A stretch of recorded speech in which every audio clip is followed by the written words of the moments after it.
Hello everyone. आज की इस वीडियो में हम मेंसुरेशन के बारे में बात करने जा रहे हैं। और मेंसुरेशन एक मैथ का टॉपिक है और इसको हिंदी में बोलते हैं क्षेत्रमिति। ये सब आपको पता होगा, ठीक है। तो इसमें बेसिकली अभी हम एरिया फाइंड आउट करने जा रहे हैं। तो सबसे पहले थोड़ा बेसिक अंडरस्टैंडिंग होना ज़रूरी है। और बेसिक अंडरस्टैंडिंग में आपको ये पता होना चाहिए, एक तो 2D शेप के डायग्राम होते हैं और दूसरा 3D शेप होते हैं। तो जो 2D शेप होता है उसमें आपका स्क्वायर आता है, रेक्टेंगल आता है, ट्रायंगल आता है और सर्कल आता है। 2D शेप वाले जो डायग्राम्स होते हैं उनमें हम एरिया कैलकुलेट करते हैं और 3D शेप वाले जो डायग्राम होते हैं उनमें कैलकुलेट करते हैं वॉल्यूम। तो यहाँ पे कुछ फॉर्मूले लिखे देख सकते हैं, फिर उसके बाद कुछ एग्जाम्पल मैं सॉल्व करूँगा। तो सबसे पहले यदि आप देखेंगे इसमें तो आप देख सकते हैं एरिया ऑफ रेक्टेंगल। तो सबसे पहले तो आपको रेक्टेंगल पता होना चाहिए, है ना। 2D 3D शेप मैंने आपको बता दिया। 2D शेप में ये आता है, 3D में आपको क्यूब आता है, रेक्टेंगुलर प्रिज्म आता है, सिलेंडर आता है, कॉन आता है, स्फीयर आता है और हेमिस्फीयर आता है। अब हम कुछ एरियाज कैलकुलेट करते हैं और इसमें सबसे पहले हम रेक्टेंगल का एरिया कैलकुलेट करने जा रहे हैं। तो रेक्टेंगल कुछ इस तरह का दिखता है आपको। ये आपका रेक्टेंगल है, तो मैं सही से बनाता हूँ, ठीक है। जिसमें आपका आमने सामने की साइड्स क्या होती हैं, बराबर होती हैं, इक्वल होती हैं। ये साइड इसके बराबर होगी और ये वाली साइड आपका इसके बराबर। दूसरा इसका आइडेंटिफिकेशन है, इसका हर एंगल 90 डिग्री का होता है। अपोजिट साइड्स इक्वल होती हैं और हर एंगल 90 डिग्री का होता है। अब इसमें ये लेंथ है और यदि ये ब्रेथ है तो इसका जो एरिया निकालने का फॉर्मूला वो है लेंथ इंटू ब्रेथ, लंबाई इंटू चौड़ाई। ऐसे स्क्वायर होता है। स्क्वायर और रेक्टेंगल बस इतना फ़र्क है कि आपका रेक्टेंगल में अपोजिट साइड इक्वल होती है, स्क्वायर में चारों साइड्स ही इक्वल होती हैं। स्क्वायर में चारों साइड आपका इक्वल होती हैं, ये चारों साइड इक्वल होते हैं। और स्क्वायर का भी हर एंगल 90 डिग्री का होता है। तो स्क्वायर का एरिया निकालने का फॉर्मूला होता है साइड स्क्वायर। ऐसी सर्कल का एरिया निकालते हैं। सर्कल आप समझते होंगे, सर्कल को ड्रॉ करने के लिए आपको दो चीज़ों की ज़रूरत पड़ती है। एक तो आपको सेंटर की ज़रूरत पड़ती है और दूसरा आपको रेडियस की ज़रूरत पड़ती है। जैसे ये क्या होती है, यहाँ पे रेडियस होती है, ठीक है। तो सर्कल का जो एरिया होता है वो होता है पाई आर स्क्वायर। जैसे इसका एरिया लेंथ इंटू विड्थ और इसकी ये साइड है तो इसका जो एरिया है वो साइड का स्क्वायर होता है और इसका एरिया आपको पता होगा पाई आर स्क्वायर, ठीक है। इसका एरिया पाई आर स्क्वायर होता है। ऐसे ट्रायंगल होता है तो ट्रायंगल का जो एरिया होता है ये आपका 3 साइड वाला ट्रायंगल होता है और ट्रायंगल में आपका ये बेस कहलाता है। और यहाँ पे इससे यदि आप परपेंडिकुलर ड्रॉ कर देंगे तो ये आपकी इसकी हाइट कहलाती है। तो इसका एरिया होता है 1/2 बेस मल्टीप्लाइड बाई हाइट। तो यहाँ पे यदि आप देखेंगे तो मैंने सारे फॉर्मूले को एक साथ लिख रखा है। रेक्टेंगल का area length into breadth, square का एरिया साइड का स्क्वायर, सर्कल का area pi R square, triangle का एरिया आपका 1/2 बेस इंटू हाइट। अब कुछ क्वेश्चन सॉल्व करते हैं और इसकी यूनिट्स वगैरह क्या, मेंसुरेशन से रिलेटेड कुछ क्वेश्चन सॉल्व करते हैं। जैसे यहाँ पे पहला क्वेश्चन लिखा हुआ देख सकते हैं। इसमें ये रेक्टेंगल है, ठीक है। ये रेक्टेंगल है, इस तरह का शेप रेक्टेंगल कहलाता है जिसमें अपोजिट साइड इक्वल होती हैं और ये आमने सामने की भुजाएं बराबर होती हैं। यहाँ पे जो डायमेंशंस दी हुई हैं वो आप देख सकते हैं। एक तो यहाँ पे दिया है ये 12 सेंटीमीटर और 75 mm। तो सबसे पहले क्वेश्चन जब सॉल्व करते हैं तो एक चीज़ ये सुनिश्चित करते हैं कि जो डायमेंशंस हैं उनकी यूनिट सेम होनी चाहिए। तो ये सेंटीमीटर में है तो ये भी आपका सेंटीमीटर में ही होना चाहिए, या फिर दोनों mm होना चाहिए, या तो दोनों mm में होना चाहिए या दोनों सेंटीमीटर में होना चाहिए। तो मैं क्या करता हूँ, इसको सेंटीमीटर में चेंज कर लेता हूँ। तो वैसे आपको दिया है लेंथ, लंबाई L इक्वल्स दिया है आपको 12 सेंटीमीटर और ब्रेथ दिया है आपको 75 mm। तो आपकी बेसिक अंडरस्टैंडिंग से आपको ये चीज़ समझ में आती होगी कि 75 mm का मतलब हो गया 7.5 सेंटीमीटर, क्योंकि इसको 10 से डिवाइड करना पड़ेगा आपको। अब एरिया निकालते हैं तो एरिया क्या होता है, एरिया होता है length into breath, length into breath. तो लेंथ कितना है आपका 12, ब्रेथ है आपका 7.5, मल्टीप्लाई कर दिए। 12 5 जा 60, कैरी 6, 12 5 60, हासिल 6, 12 7 84 और 6 90, तो 90.0। तो ये और इसके साथ क्या आ जाएगा, सेंटीमीटर स्क्वायर। तो यहाँ पे इसका जो एरिया है ये आ गया आपका 90 सेंटीमीटर स्क्वायर। ठीक, बहुत आसान है, इसमें कुछ नहीं है ज़्यादा। अब एक और क्वेश्चन देखते हैं। इसमें 4 मीटर लिखा हुआ है और यहाँ पे 1.20 सेंटीमीटर लिखा हुआ है, सॉरी 120 सेंटीमीटर लिखा हुआ है। ये भी रेक्टेंगल है, ठीक है। इसका भी हम एरिया निकालते हैं। तो यदि ये रेक्टेंगल है तो ये 4 मीटर है और ये सेंटीमीटर है, तो पहले तो दोनों की यूनिट को सेम करना पड़ेगा। तो दोनों की यूनिट सेम करने के लिए आप क्या करोगे, ये जो लिख देता हूँ मैं, लेंथ इक्वल्स क्या है 4 मीटर, मैं दूसरा कलर यूज़ कर लेता हूँ जिससे डिस्टिंग्विश हो जाए। 4 मीटर और ब्रेथ इक्वल्स 120 सेंटीमीटर। अब 120 सेंटीमीटर को मीटर में चेंज करोगे तो क्या आ जाएगा 1.2 मीटर, क्योंकि इसको किससे डिवाइड करना पड़ेगा, 120 को 100 से डिवाइड करना पड़ेगा। तो 120 को 100 से डिवाइड करोगे तो 1.2 मीटर आ जाएगा। अब इस सीधा सा है, एरिया हम निकालें तो एरिया क्या होता है, लेंथ इंटू ब्रेथ, बार बार फार्मूला मैं नहीं लिख रहा हूँ। तो 4 इंटू 1.2 तो क्या आ जाएगा 4 दून 8, 12 चौक 48 ये लिख सकते हैं, और 0.1 डेसिमल बाद है तो 4.8 मीटर स्क्वायर। तो इसका एरिया आपका आ गया 4.8 मीटर स्क्वायर। ठीक है, ओके। कुछ क्वेश्चन और सॉल्व करने का वो देख सकते हैं, इसको हम सॉल्व करते हैं। इसमें 28 सेंटीमीटर है इधर, और ये 8 सेंटीमीटर, 20 सेंटीमीटर, 10 सेंटीमीटर। तो मैं क्या करता हूँ, इसको 2 पार्ट में डिवाइड कर देता हूँ। ठीक है, और ये आपका 1 हो जाएगा, इसको हम A1 नाम देते हैं, और ये आपका 2 हो जाएगा, इसको हम A2 नाम दे देते हैं। ठीक है, तो एरिया फाइंड आउट करते हैं। तो दोनों का एरिया फाइंड आउट करने के लिए सबसे पहले A1 का फाइंड आउट किया, तो A1 इक्वल्स हो जाएगा लेंथ इंटू विथ, तो ये हो जाएगा विथ और ये हो गया लेंथ। तो ये 28 इंटू 8, तो 8 8 64, हासिल 6, 8 दून 16 और 6 22, 224 सेंटीमीटर स्क्वायर। ऐसे ही A2 हम निकालेंगे तो A2 क्या हो जाएगा, ये 20 है और ये 8 निकल जाएगा, तो कितना बचेगा, ये 12 बचेगा, 12 सेंटीमीटर। ठीक है, 12 सेंटीमीटर बचा, तो ये क्या हो जाएगा 12 इंटू 10, 12 इंटू 10, तो ये A2 आ गया आपका 120 सेंटीमीटर स्क्वायर। तो टोटल एरिया की अगर हम बात करें तो ये आ जाएगा आपका A1 प्लस A2 मीन्स ये आ गया आपका 224 प्लस 120, कितना आ गया आपका 4, 2 2 4 और 2 3, तो 344 सेंटीमीटर स्क्वायर, ये आपका एरिया आ गया। ठीक है, ये क्वेश्चन ये है, तो इसको सॉल्व करते हैं। तो यहाँ पे जो लिखा हुआ है उसके हिसाब से देखेंगे, ये 6.7 सेंटीमीटर है, 4.4 सेंटीमीटर है, ये 4.4 है तो ये भी 4.4 हो जाएगा।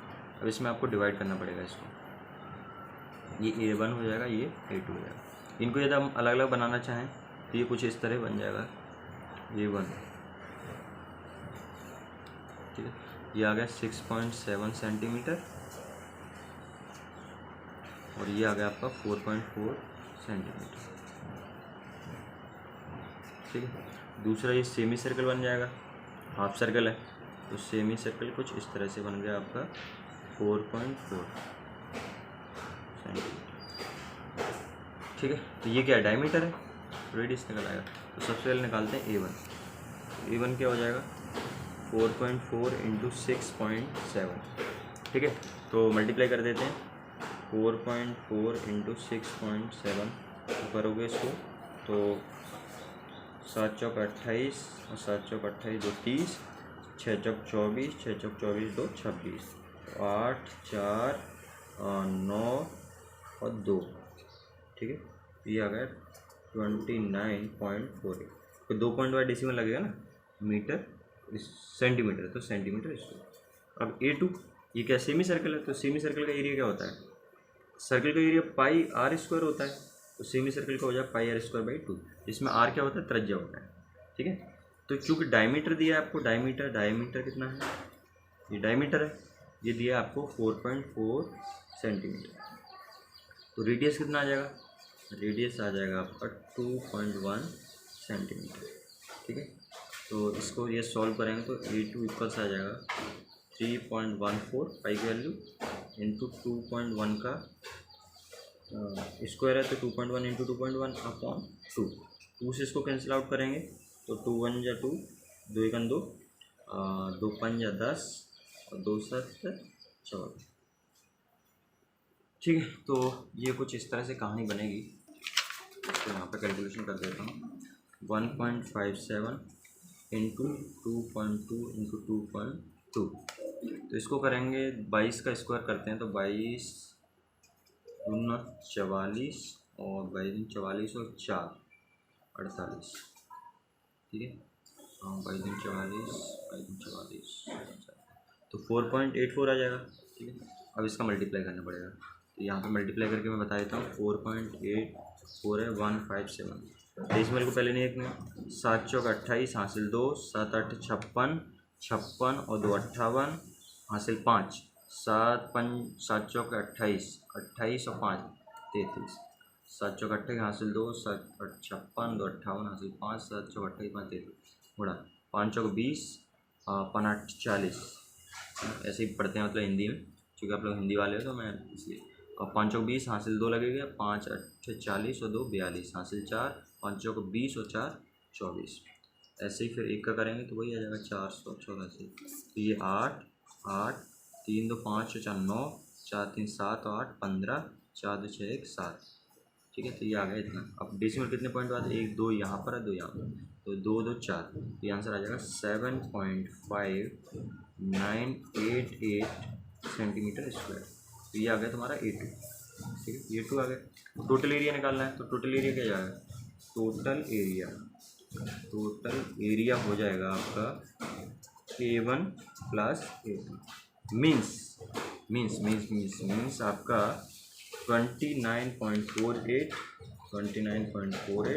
प्लस ये जो A2 निकाला है, तो 7.5988, इसको करेंगे 8 8 9 और 8 ऐड हो जाएंगे ना, 8 17 हो जाएगा, और 5 4 9, 1 10 हो जाएगा, ठीक है। और ये 30 हो जाएगा, तो 37 इतना आएगा सेंटीमीटर, ठीक है। तो ये इक्वल हो जाएगा 37.0788 सेंटीमीटर। आई होप चीज़ें आपको समझ में आई हो। कुछ नहीं समझ में आया तो आप कमेंट करके ज़रूर पूछिए, ठीक है। इस क्वेश्चन को सॉल्व करते हैं, और सबसे पहले ये जो पूरा डायग्राम है इसको हम 2 पार्ट में डिवाइड करेंगे। तो एक पार्ट हम यहाँ से डिवाइड कर सकते हैं, एक पार्ट आपका ये हो गया, ये A1 हो गया, और ये आपका दूसरा पार्ट A2 हो गया। आपकी बेटर अंडरस्टैंडिंग के लिए मैं दोबारा से इसको बना देता हूँ। तो यहाँ पे मैंने इसको बनाया, ये ऊपर वाला हिस्सा, ठीक है, ये वाले हिस्से को मैंने कॉपी करके यहाँ बना दिया। ये 2 सेंटीमीटर है ऊपर, ठीक है, और ये आपका 5 सेंटीमीटर है ना, जैसा आप डायग्राम में देख सकते हैं। तो 2 सेंटीमीटर हो गया, ये मैंने यहाँ बना दिया। अब ये 8 है और इसमें से 2 चला जाएगा, तो कितना बचेगा, 6 सेंटीमीटर। तो इसको भी मैं नीचे बना देता हूँ, तो एग्जैक्ट सेम बनाते हैं। तो ये 6 सेंटीमीटर और इधर से ये 3 सेंटीमीटर, क्योंकि ये दिया हुआ है। तो 6 सेंटीमीटर और ये 3 सेंटीमीटर। अब एरिया निकालना बहुत आसान है, क्योंकि ये सब रेक्टेंगल है A1 A2, और रेक्टेंगल का एरिया होता है लंबाई गुणा चौड़ाई, ठीक है। तो पहले का निकालें तो 5 × 2 हो जाएगा, मीन्स 10 सेंटीमीटर स्क्वायर, है ना। यूनिट का विशेष ध्यान रखना है। दूसरा A2 क्या हो जाएगा, 6 × 3 18 सेंटीमीटर स्क्वायर। तो टोटल एरिया क्या हो जाएगा, A1 प्लस A2, तो ये A1 plus A2 10 plus 18 means 28 centimetre square add करके आ गया, ठीक है। तो ये आ गया आपका टोटल एरिया पूरे डायग्राम का। अब ठीक है, तो ये आपको समझ में आ गया होगा। इसके बाद एक और क्वेश्चन सॉल्व करते हैं, बहुत आसान सा क्वेश्चन है ये भी। इसमें ट्रायंगल का एरिया फाइंड आउट करना है। तो सबसे पहले जो त्रिभुज होता है उसका एरिया का फॉर्मूला पता होना चाहिए आपको। तो त्रिभुज का एरिया निकालने का फॉर्मूला होता है, एरिया ऑफ ट्रायंगल इक्वल्स होता है 1/2 बेस इंटू हाइट, ठीक है। तो 1/2 ये कहलाता है बेस, और ये है आपका हाइट, ठीक है। तो लिखो 1/2, बेस की वैल्यू 10.5 और हाइट है आपका 6.3। तो इसको सॉल्व करेंगे फर्दर, तो डिवाइड कर दिए, 10.5 को डिवाइड करेंगे तो इस ये आ जाएगा 5, ओके। तो डिवीज़न इसमें थोड़ा मुश्किल है, तो 10.5 × 6.3, तो इसको सॉल्व करेंगे तो आ जाएगा आपका, ठीक है।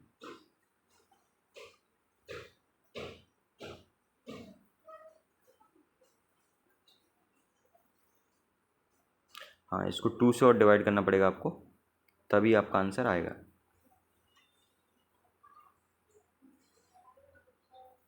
ठीक है। तो इसका आंसर 33 पॉइंट कुछ आएगा। मैंने यहाँ पे थोड़ा सा मिस्टेक किया है, इसको आप करेक्ट कर लीजिएगा। फिर ये दूसरा क्वेश्चन है, इसमें आप देखिए क्या क्या दिया हुआ है। इसको भी हम दो पार्ट में डिवाइड कर लेते हैं, एक रेक्टेंगल बन जाएगा और एक ट्रायंगल बन जाएगा। तो ये रेक्टेंगल बन गया, दूसरा ट्रायंगल बन गया। ये देखो रेक्टेंगल, ये 18 मीटर और 12 मीटर। ये 12 मीटर है इसकी चौड़ाई, और ये लंबाई इधर दिया है 18 मीटर। ये 18 दिया है तो 18 मीटर हो गया। अब दूसरा क्या बनेगा, ट्रायंगल बनेगा। तो ट्रायंगल जो बनेगा,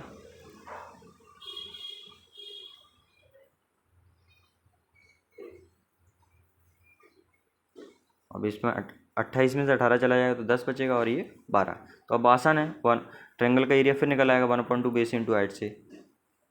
तो एरिया ऑफ पहले निकालेंगे A1 फिर A2। तो A1 और A2,